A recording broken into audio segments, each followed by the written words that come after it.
একজন নারী যদি ঘরে নিরাপদ না হন, একজন কন্যা সন্তান যদি পরিচিত পরিবেশে নিরাপদ না থাকে, তবে আমরা তাদের স্বাধীনভাবে বাঁচার কোন সাহস দেব? প্রথমে আমি মাননীয় সদস্য নিপুণ রায় চৌধুরী, মহিলা আসন 11 কে তার জরুরি জনগুরুত্বপূর্ণ বিষয়ে মনোযোগ আকর্ষণের নোটিশটি পড়ার জন্য আহ্বান জানাচ্ছি। মাননীয় স্পিকার, আপনাকে অসংখ্য ধন্যবাদ।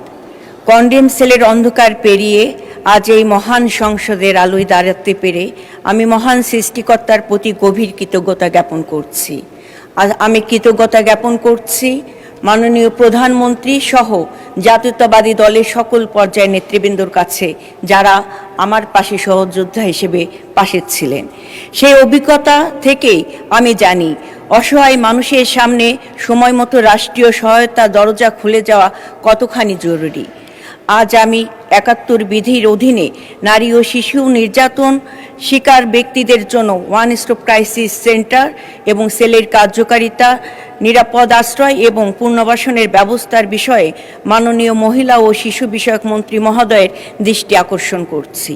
মাননীয় স্পিকার, আমি আজ একজন সংসদ সদস্য এবং একজন কন্যা সন্তানের মা হিসেবে জানতে চাই, এদেশের প্রতিটি মায়ের বুকের ভিতরে অদৃশ্য ভয়টি দূর করার দায়িত্ব কার? সাম্প্রতিক তথ্য আমাদেরকে স্তব্ধ করে দেয়। HRSS এর মে 2026 সালের রিপোর্ট অনুযায়ী শুধু মে মাসে অন্তত 305 জন নারী ও মেয়ে সহিংসতার শিকার হয়েছেন, যেখানে ধর্ষণের শিকার 83 জনের মধ্যে। আপনার নোটিশে তো এসব কিছুই নাই যা আপনি বলছেন। আমি কিছু পয়েন্ট যুক্ত করছি।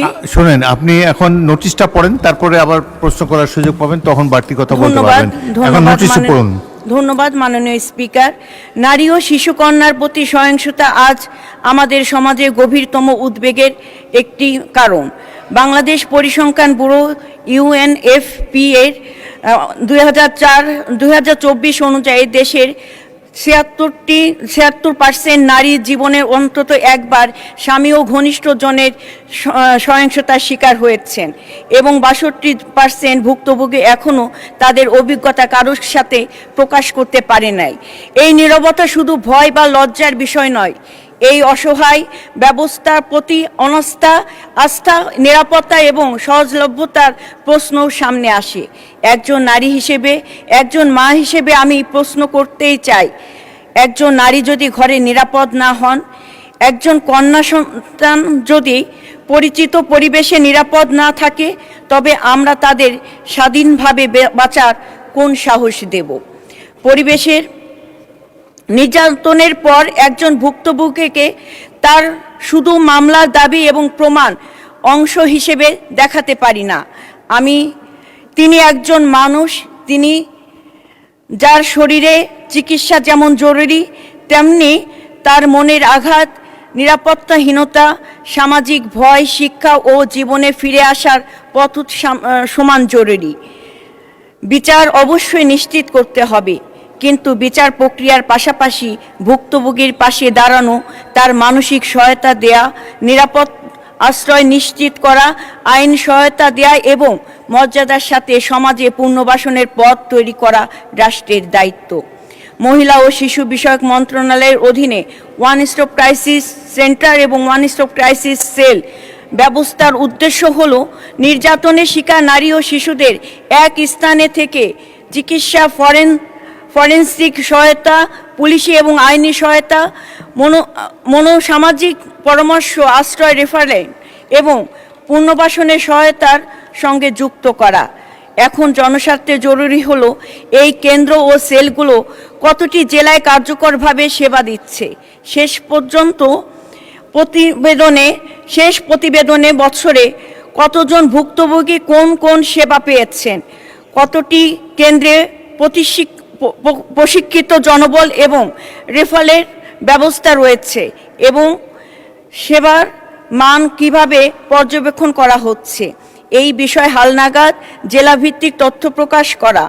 অতএব দেশে one stop crisis centre, one stop crisis cell এর বর্তমান কার্যকারিতা, জেলাভিত্তিক হালনাগাদ তথ্য, সেবাভিত্তিক পরিসংখ্যান এবং ভুক্তভোগী বান্ধব সমন্বিত সমন্বয়ে সেবা শক্তিশালী করতে মন্ত্রণালয় কী পদক্ষেপ গ্রহণ করতে যাচ্ছেন সে বিষয়ে মাননীয় মন্ত্রী মহোদয়ের বিবৃতি প্রার্থনা করছি। ধন্যবাদ মাননীয় স্পিকার। ধন্যবাদ মাননীয় সদস্য। মাননীয় মহিলা ও শিশু বিষয়ক মন্ত্রী আবু জাফর মোহাম্মদ জাহিদ হোসেনকে এ বিষয়ে তার সংক্ষিপ্ত বিবৃতি প্রদানের জন্য আহ্বান জানাচ্ছি। ধন্যবাদ মাননীয় স্পিকার, এবং সেই সাথে আপনার মাধ্যমে প্রশ্নকারীকে মাননীয় সংসদ সদস্যকে ধন্যবাদ জানাচ্ছি। অত্যন্ত গুরুত্বপূর্ণ এবং এই সময়ের জন্য বেশ আলোচিত একটি বিষয় উনি ৭১ বিধিতে তুলেছেন, সেজন্য ওয়ান স্টপ ক্রাইসিস সেন্টার মাননীয় স্পিকার এইটি দেশনেত্রী বেগম খালেদা জিয়া যখন প্রধানমন্ত্রী ছিলেন সেই সময়ে, যেমন খুরশিদ জাহান হক উনি শিশু এবং মহিলা বিষয়ক মন্ত্রণালয়ের দায়িত্বে নিয়োজিত ছিলেন, ওই সময় বাংলাদেশ জাতীয়তাবাদী দলের নেতৃত্বে যে সরকার তারা এটি সর্বপ্রথম প্রচলন করেছিল। কাজেই এর ধারাবাহিকতায় ওয়ান স্টপ ক্রাইসিস সেন্টারগুলি তখন সর্বপ্রথম ৮টি পুরনো মেডিকেল কলেজে স্টার্ট হয়েছিল। পরবর্তীতে এটি ৮-৬-১৪ অর্থাৎ আরও ৬টি যে নতুন মেডিকেল কলেজ সেখানে এটি চালু হয়েছিল, এবং ১৪টি সেন্টারে এটি একটি সমন্বিত one stop crisis centre. Means হচ্ছে এখানে চিকিৎসাও যেমন দেওয়া হবে, আইনি সহায়তা যেমন দেওয়া হবে, এবং এই আইনি সহায়তা পাওয়ার জন্য যে আপনার ডিএনএ অর্থাৎ সাপোর্ট বা ফরেন্সিক সহায়তা যাকে আমরা বলি সেটি, এবং সেই সাথে ওই সমস্ত ভিকটিম যারা হয় তাদেরকে পুনর্বাসন করা এবং সমাজে পুনর্বাসিত করার সমন্বিত কার্যক্রম পরিচালনা করার জন্যই ওয়ান স্টপ ক্রাইসিস সেন্টার চালু করা হয়। এবং এইটি এখন পর্যন্ত ওই 14টি ওসিসি বর্তমানে রয়েছে, পরবর্তীতে শুধুমাত্র একটি যোগ হয়েছে, এখন 15টি ওসিসি। কিন্তু এখানে একজন উনি জানতে চেয়েছেন জনবল, প্রশিক্ষিত জনবল প্রত্যেকটির জন্য 22 জন করে থাকার কথা, তার মধ্যে 4 জন চিকিৎসক, 6 জন নার্স, 4 জন পুলিশ কর্মকর্তা, 1 জন ক্লিনিক্যাল সাইকোলজিস্ট, 1 জন আইন কর্মকর্তা, 1 জন সহায়ক মানে কম্পিউটার অপারেটর সহায়ক জনবল, আরও 5 জন। এবং এইটি এই পর্যন্ত আমাদের ওসিসি মাধ্যমে ৮১,৯২৮ জনকে সেবা প্রদান করা হয়েছে। তার মধ্যে শারীরিক নির্যাতনের শিকার ৪৯,৭৬৭ জন, এবং যৌন নির্যাতনের শিকার ৩১,৫৯৬ জন, এবং বিভিন্নভাবে অগ্নিদগ্ধ হয়েছেন ৫৬৫ জন, তাদেরকে সেবা দেওয়া হয়েছে। কিন্তু বর্তমান সরকার মাননীয় প্রধানমন্ত্রী নেতৃত্বে দায়িত্ব গ্রহণ করার পর আমরা এই সেবাটিকে বাংলাদেশে এখন ৩৭টি গভর্নমেন্ট মেডিকেল কলেজ আছে, সেই ৩৭টি মেডিকেল কলেজেই ওয়ান স্টপ ক্রাইসিস সেন্টার চালু করার জন্য উদ্যোগ গ্রহণ করা হয়েছে, এবং এটির মাধ্যমে সেবার পরিধি আরও বিস্তৃতি করা এবং যে চাহিদা রয়েছে সেই চাহিদাকে অ্যাড্রেস করার জন্য আমরা ব্যবস্থা নিয়েছি, এবং এটি অচিরেই এটা সুফল পাওয়া যাবে। আর ওয়ান স্টপ ক্রাইসিস সেল এই মুহূর্তে আমাদের 95টি আছে, ও ওয়ান স্টপ ক্রাইসিস সেল 30টি জেলা সদরে এবং 65টি উপজেলা স্বাস্থ্য কমপ্লেক্স, অর্থাৎ 95টি ওয়ান স্টপ ক্রাইসিস সেল আমরা শুরু করেছি। এবং ওয়ান স্টপ ক্রাইসিস সেলের মাধ্যমে আমরা চাই, আমাদের টার্গেট হচ্ছে যে আগামীতে 64টি জেলা এবং সর্বোপরি বাংলাদেশের প্রত্যেকটি উপজেলায় পর্যায়ক্রমে ওয়ান স্টপ ক্রাইসিস সেল এবং ওয়ান স্টপ ক্রাইসিস সেন্টার।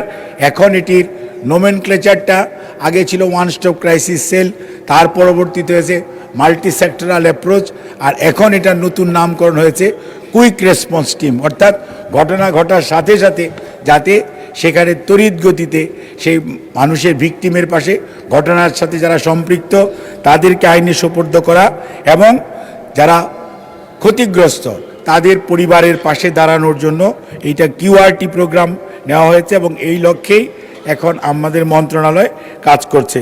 মাননীয় স্পিকার, আপনাকে ধন্যবাদ। মাননীয় সদস্য, আপনার উত্থাপন বিষয়টি বহুল আলোচিত সাম্প্রতিককালে, তো আপনি এখন একটি সংক্ষিপ্ত প্রশ্ন করতে পারেন, বেশি সময় নেবেন না। ধন্যবাদ মাননীয় স্পিকার। আমি এখানে বলতে চাচ্ছি যে 350 জন নারী এবং মেয়ে সহিংসতার শিকার হয়েছে। 83 জনের মধ্যে 57 জনই আপনার ধর্ষণের শিকার হয়েছে। 70% 18 বছরের নিচে। পারিবারিক সহিংসতায় নিহত হয়েছে 63 জন এবং 45 জন আত্মহত্যা করেছে গত মাসে, বলছি এটা পরিসংখ্যানে। বিএসএস এবং ইউএনএফপিএ 2024 সালের জরিপে বলছে দেশের 76% নারী জীবনে কখনো না কখনো শারীরিক এবং মানসিক নির্যাতনের শিকার হয়েছে তার ঘনিষ্ঠ নিকট আত্মীয় দ্বারা, কিন্তু 62% ভুক্তভোগী কখনোই মুখ খোলে নাই।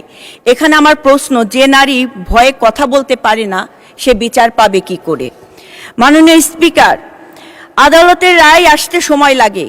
তাৎক্ষণিক চিকিৎসা এবং সুরক্ষায় সমন্বিত যে উদ্দেশ্য নিয়ে ওয়ান স্টপ ক্রাইসিস সেন্টার গঠিত হয়েছে তার অবস্থান বাংলাদেশে এখন খুব একটা বেশি ভালো বলে পরিসংখ্যান বলছে না।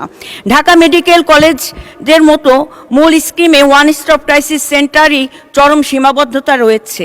পর্যাপ্ত সম্পদ, প্রশিক্ষিত জনবল এবং পৃথক কাউন্সেলিং রুম, নারী ফরেন্সিক পরীক্ষকের মতো সীমাবদ্ধতা এখানে ঘাটতি রয়েছে। মাননীয় মন্ত্রী মহোদয় জানিয়েছেন 95টি সেলের বর্তমান বাস্তবতার অগ্রগতি। আমি ধন্যবাদ জানাচ্ছি। মাননীয় সদস্য, মাননীয় সদস্য, মন্ত্রী অনেক ডিটেইল উত্তর দিয়েছে, আপনি একটি প্রশ্ন করুন। জি স্যার, পূর্ববর্তী ফ্যাসিস্ট সরকারের দেখানো শুভঙ্করের ফাঁকির বাইরে এসে বর্তমান মন্ত্রণালয় শুধু শহরের হাসপাতাল কেন্দ্রিক ব্যবস্থা নয়, বরং ভয় ও সামাজিক চাপের কারণে নীরব থাকা প্রান্তিক অঞ্চলের লোকচক্ষুর আড়ালে ভুক্তভোগী কাছেও এই সেবা পৌঁছে দিতে কি বৈপ্লবিক ব্যবস্থা গ্রহণ করেছেন সেটা আমাদেরকে জানতে হবে। মাননীয় স্পিকার, 109 হলো নারী ও শিশু নির্যাতনের প্রতিরোধ জাতীয় হেল্পলাইন, কিন্তু বিবিএস এবং ইউএনএফপিএ জরিপে দেখা গিয়েছে 2024 সালে মাত্র 22.3% নারী এই 109 হেল্পলাইনের কথা জানেন। 45% নারী 999 এর কথা জানেন। মাত্র 48.5% নারী জানেন কোথায় সহিংসতার অভিযোগ জানাতে হবে। আরো উদ্বেগজনক হলো মাত্র 2% ওয়ান স্টপ ক্রাইসিস সম্পর্কে জানেন। প্রশ্ন করুন, লং স্টেটমেন্ট। আমার এখানে প্রশ্ন হচ্ছে, মাননীয় মন্ত্রী সুনির্দিষ্টভাবে জানাবেন এই ভয়াবহ সচেতনতার ঘাটতি দূর করতে মন্ত্রণালয় কি পদক্ষেপ নেবে এবং মাঠ পর্যায়ে 109 999 ওয়ান স্টপ ক্রাইসিস সেন্টার সম্পর্কে তথ্য পৌঁছে দিতে কোনো সময় সীমাভিত্তিক পরিকল্পনা গ্রহণ করবেন কিনা? ধন্যবাদ স্পিকার। মাননীয় মন্ত্রী। ধন্যবাদ মাননীয় স্পিকার, এবং আবারও সংসদ সদস্যকে ধন্যবাদ জানাচ্ছি সম্পূরক প্রশ্নের জন্য। যে প্রশ্ন উনি করেছেন এটি একটি সামাজিক ব্যাধি, এবং সেজন্য আমি মাননীয় প্রধানমন্ত্রীর সাথে আমরা আলোচনা করেছি। আমরা এটার জন্য একটি জনসচেতনতা বা গণ আন্দোলন তৈরি করতে চাই। গণসচেতনতা যদি তৈরি করা না যায় তাহলে সমাজে নারী এবং শিশু এদের বিরুদ্ধে এদের অধিকার সুরক্ষা করা এবং তাদের বিরুদ্ধে যে সহিংসতার ঘটনাগুলো ঘটছে সেগুলো প্রতিরোধ করা শুধু একটি মন্ত্রণালয়ের পক্ষে কোনো অবস্থাতেই সম্ভব নয়। এটির জন্য একটি মাল্টি সেক্টরাল এবং সর্বোপরি সামগ্রিকভাবে দেশের সকল সরকারি দল বলেন আর বিরোধী দল বলেন আর এই সংসদের বাইরে যারা আছে তাদের কথা বলেন, সবাইকে নিয়ে আমরা একটি গণসচেতনামূলক প্রোগ্রাম আমরা ফর্মুলেট করেছি এবং কেন্দ্রীয়ভাবে সেন্ট্রাল থেকে শুরু করে একদম প্রত্যেকটি ইউনিয়নের প্রত্যেকটি ওয়ার্ডে, একটা ইউনিয়নে 9টা করে ওয়ার্ড আছে, সেখানে কিশোর কিশোরী যে ক্লাব আছে তাদের অংশগ্রহণ, জনপ্রতিনিধি, স্থানীয় প্রতিনিধি, স্থানীয় গণ্যমান্য ব্যক্তিবর্গ, স্কুল কলেজের মাদ্রাসার শিক্ষক সবাইকে নিয়ে আমরা এই ধরনের জনসচেতনামূলক কর্মসূচি গ্রহণ করা এবং সেই সাথে ডিসিমিনেশন। আমাদের সমস্যাটা বুঝতে হবে। প্রোগ্রামটা যেহেতু লঞ্চ করেছিলেন মরহুমা দেশনেত্রী বেগম খালেদা জিয়া, বিগত 17 বছর যারা ক্ষমতায় ছিলেন তারা এই প্রোগ্রামটির প্রতি কোনো গুরুত্ব দেয় নাই এবং তারা অনেক কথা মুখে বলেছে, কিন্তু বাস্তবে যে কয়টি ওয়ান স্টপ ক্রাইসিস সেন্টার ওই 2006 অক্টোবর পর্যন্ত হয়েছিল। তার পরবর্তীতে এটাকে ডেসিমিনেশন অর্থাৎ বাড়ানোর জন্য কোনো চেষ্টা করে নাই। যেহেতু এই প্রোগ্রাম বিএনপি সরকারের নেওয়া, সেই জন্য এটাকে কীভাবে গলা টিপে বন্ধ করে দেওয়া যায় এবং কোনো একটি প্রোগ্রামকে ফাইন্যান্সিং করা, জনবলকে আরও বেশি মানসিকভাবে অর্থাৎ মোটিভেট করার জন্য তাদের চাকরির সুযোগ সুবিধা কিছুই করা হয় নাই। আমরা এসে দেখেছি এক একজনের বেতন 2 থেকে 3 বছর যাবৎ কেউ বেতন পায় না। এই যে বলল যে আপনার কল সেন্টারের নাম্বার হচ্ছে 109 সবাই কাজ করছে, but they are not getting salary for last 3 years. আমরা কেবল এইবার আসার পর উদ্যোগ গ্রহণ করেছি তাদেরকে থোক থেকে বরাদ্দ দিয়ে তাদের বেতন চালু করার জন্য। কাজে এখানে একটি অত্যন্ত সচতুরভাবে এই দেশের মানুষকে সেবা পাওয়া থেকে বিরত রাখা এবং এক ধরনের প্রতিহিংসামূলক মানসিকতা থেকে দেশের মানুষকে এই সমস্ত কর্মসূচি থেকে যাতে কোনো সেবা গ্রহণ করতে না পারে সেই লক্ষ্যে কাজ করেছে। কাজে আমি আবারও আশ্বস্ত করতে চাই, আমরা একদিকে যেমন আমাদের যে কার্যক্রম এটাকে ব্যাপ্তি ঘটানোর জন্য উদ্যোগ গ্রহণ করেছি, অন্যদিকে জনগণের অংশগ্রহণের মাধ্যমে জনসচেতনতামূলক প্রোগ্রাম বা কর্মসূচি গ্রহণ করে মানুষের মাঝে এটির যে কি কি প্রতিকার নেওয়ার ব্যবস্থা আছে সেটি যেমন ছড়িয়ে দেওয়া এবং প্রতিরোধ করার জন্য মানুষকে উৎসাহিত করা, জনগণকে সম্পৃক্ত করা, সেই লক্ষ্যেই বর্তমান সরকার কাজ করছে। ধন্যবাদ মাননীয় স্পিকার। আরেক মিনিট। যদি আমাদের ইজ্জত, 24-এর ইজ্জত, মুক্তিযুদ্ধের ইজ্জত, দেশের ইজ্জত, বিদেশি ডলার ইনকামকারীদের ইজ্জত, এই রিমান্ডার যোদ্ধাদের ইজ্জত, জাতির ইজ্জত রক্ষা করতে চান, একটি কাজে করেন, যে কোনো কারণে হোক এদের উপর নির্যাতনকারী ম্যানপাওয়ার ব্যবসায়ী এবং বিদেশি দালাল তাদের বিরুদ্ধে কঠোর ব্যবস্থা নেন, তাদের মুক্ত করে দেন। ধন্যবাদ মাননীয় স্পিকার। ইএফটি ফার্স্টের সাথে ট্রেড করুন যে কোনো জায়গা থেকে, ক্যাম্পাসে ক্লাসের ফাঁকে, ঢাকার জ্যামে বসে কিংবা ঘরে বসে। ট্রেডিং এখন হাতের মুঠোয়, তাই ট্রেড করুন যখন খুশি যেখানে খুশি।